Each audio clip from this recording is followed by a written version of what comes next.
Dom Filó, e sobre o Soul Grand Prix, a Soul Grand Prix, como é que foi o início? Porque esses vinis que a Soul Grand Prix lançou até hoje, é, vem nas lojas aqui, a galera leva.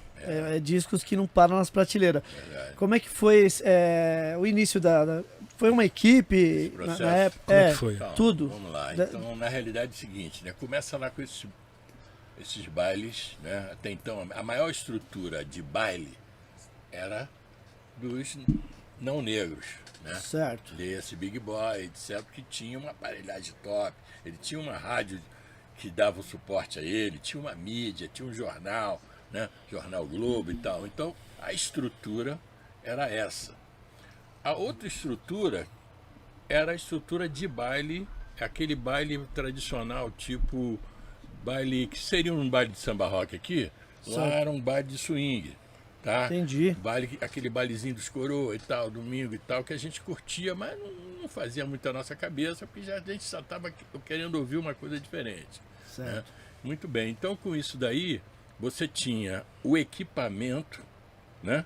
Não, a negrada não tinha equipamento, mas já tinha um materialzinho, já tinha uns disquinhos, já correndo atrás e tal, já começando a fazer uma seleçãozinha, já fazia uma graça, né?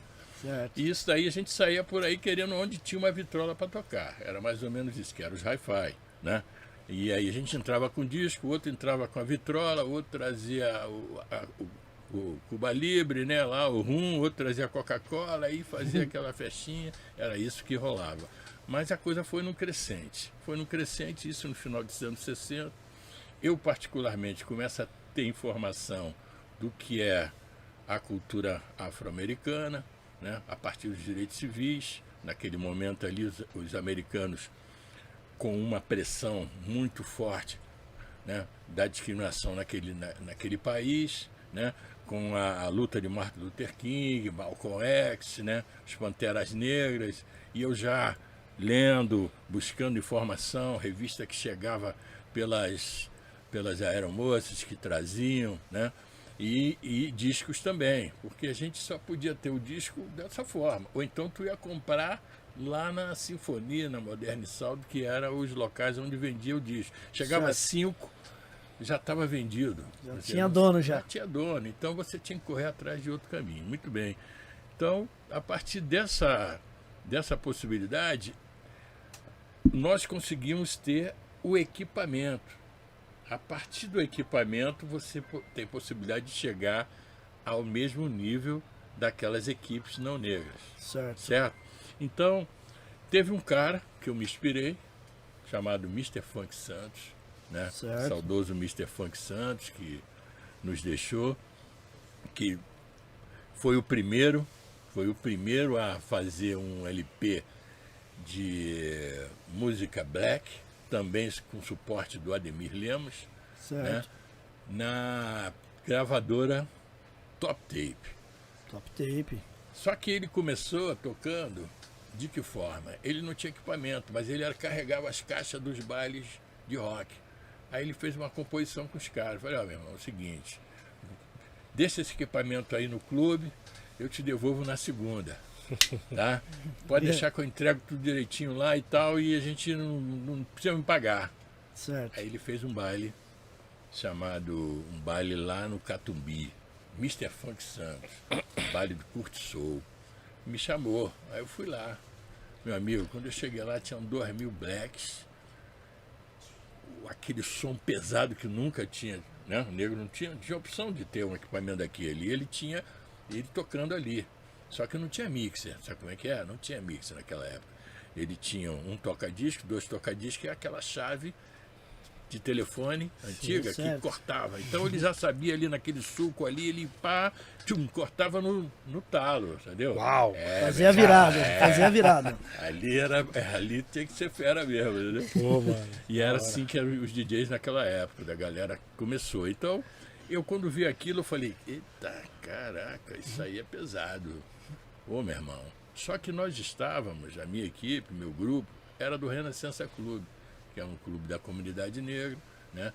Fundado em 1951, que por sua vez foi fundado por negros, por esses negros terem sido discriminados né, nos clubes sociais brancos. Então, já é que a gente não entra lá, vamos fazer o nosso. E O fizeram Renascença existe até hoje? Sim, Dom tá Filó? lá até hoje, tem 62 anos, né? Sim, sim. Vai fazer 62 anos agora mês que vem. E é um clube da comunidade negra. Naquele momento eu era um jovem adolescente, tinha 21, 22 anos, e já frequentando teatro, e já tendo uma cultura, uma visão de criatividade maior, né? A gente chega para o Santos e fala, Santos, seguinte, o teu baile é sábado, dá para a gente fazer o nosso domingo? Porque tinha que ter a conversa, né? Certo. Conversa de bigode, porque não podia, o público era o mesmo, não podia ter guerra. Sim. E foi assim que a gente começou, ele falou, então tá legal, sábado é meu, domingo é de vocês. Só que a gente chegou pesado, né? Fomos lá na Casa Garçom, compramos as caixas da Casa Garçom, né? Aqueles toca-disco bem nacional, né? Tradicionalzinho. E agora, como é que a gente vai fazer esse mixer aí? Pô, a gente tem que fazer esse mix para fazer o nosso baile, né?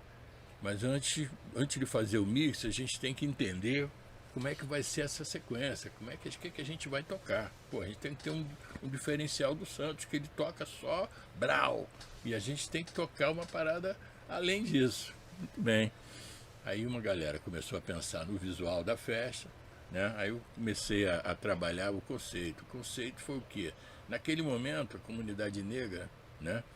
Isso nós estamos falando de 1972, tinha uma personagem na televisão, que veio do cinema para a televisão, chamado Shaft, que era um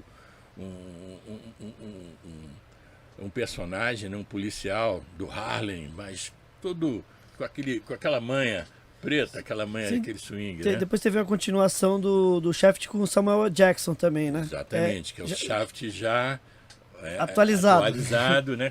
Inclusive aparece o ator, né? Ele aparece nesse filme recente. Certo. Então o Shaft, naquele momento, considerado o nosso herói. Né? É Black Exploitation, né? Que tinha, né? Aquela... Que era Sim. uma série, né? Na realidade é o seguinte, o que é o Black Exploitation, né? Os americanos, eles sacaram que tinha dois caminhos para vencer, né? Segregação total, né? Essa segregação que infelizmente a gente não teve aqui. Não é que a gente queira ter tido pressão, mas se a gente tivesse tido mais pressão em cima de racismo aqui naquela época, a gente não estava nesse clima que está hoje aqui. Sim. Por quê? Eles são 13% lá e são a potência. E nós somos mais de quase 60 aqui, 50 e tal, e estamos aqui ainda patinando. Não quer dizer que a gente não caminhou, não. Caminhamos. Sim, sim. Mas eles criaram o quê? Música e imagem. Criaram filmes que foram marcos. Por exemplo, Woodstock, né? Sim. Que eles pegaram que tinha o Woodstock, que era rock. Eles criaram o Woodstock, né? Que era da gravadora Watts, da gravadora Stax e da cidade de Watts. Aí criaram o Woodstock. Aí, pô, aquilo ali, né? Jesse Jackson, vários artistas tops daquela. Saíram vários artistas, várias trilhas. Várias trilhas maravilhosas, né? E com isso daí, criaram esse sentido do Black Exploitation, que é, vamos criar os heróis negros. E aqueles heróis negros, né? Aqueles heróis sempre na linha, né? Sempre na linha do branco, mas só que com aquela pegada preta. Certo. Então o Black Exploitation foi uma indústria de cinema que teve muito sucesso no mundo e chegou aqui, um deles foi o Shaft. Boa. Então o Shaft, ao chegar aqui, pô, aí me impressionou muito aquela pegada, né? Autoestima pura, um negão bonito, um negão todo marrento, Sim, né? sim. Era o nosso querido. Aí, muito bem, vamos fazer o nome da festa nossa, vai ser Noite do Shaft. Aí botamos o nome Noite do Shaft. Aí tinha uma rapaziada que trabalhava na arte, né? Já criaram um visual, um folheto top, né? Já feito no fotolito. Já começamos a cortar aquelas revistas que a gente comprava lá no cais e já tiramos as fotos, né? Foto dos artistas, da galera e transformamos aqui num slide. Então, naquele baile que eu cheguei do Santos, que não tinha nem iluminação, só tinha um cara na cadeira com uma luz assim, O nosso já tinha slide, show de luz, entendeu? Por conta do Renascença. Aquilo foi um grande sucesso. E aí a gente começou em 1962 com esse trabalho. Ficamos 3 anos no Renascença, como Noite do Chefe. Depois vira Soul Grand Prix.